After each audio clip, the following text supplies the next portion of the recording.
Hi, my name is Josh Johnson. I work with E Street Precision Ag, and this agronomy update is brought to you by the Nebraska Soybean Board.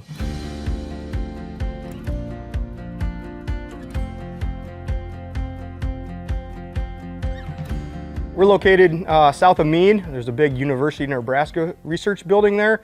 The weather here has been cold. Moisture's been really non-existent. A little bit of snow, very little rain. We're really dry. It looks pretty dry for the next 60 days. April 1st is going to be right around the corner. You know, guys haven't looked at their planter since probably June. Stuck it in the back of the shed, and you know, like I said, April 1st is coming up here pretty quick. You know, now's the time to think about getting the planter out and start doing some just eyeball checks on the bar, true V's, gauge wheels, grease zerks, some minor things that could be major problems going forward. You know, if you spot something, like I've been working on a planter, just was working on something and looked over, and one of the pins on an arm was out. Don't catch that. That's a major issue in the planting season. Grease zerks, hey, you know, guys forget to grease stuff pretty often.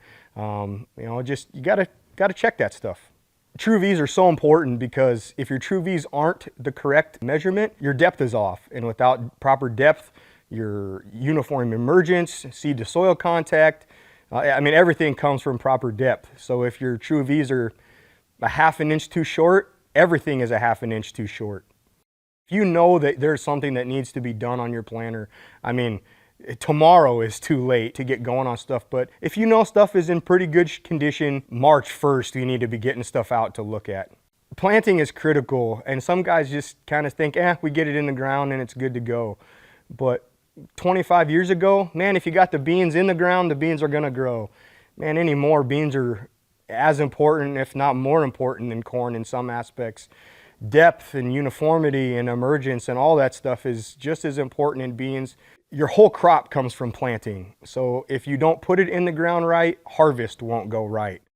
In Nebraska, April 10th is kind of your crop insurance date for a lot of guys in corn, and I think April 25th for soybeans. You know, it's mid-January, but it doesn't take very long, and all of a sudden it's April 1st. So looking ahead, looking at weather, it looks pretty dry, but it won't take long to get some spring tillage going, and all of a sudden you're right into the field. So the faster guys can get on their equipment, the better that it's gonna be. Thanks for watching today's agronomy update, brought to you by the Nebraska Soybean Board.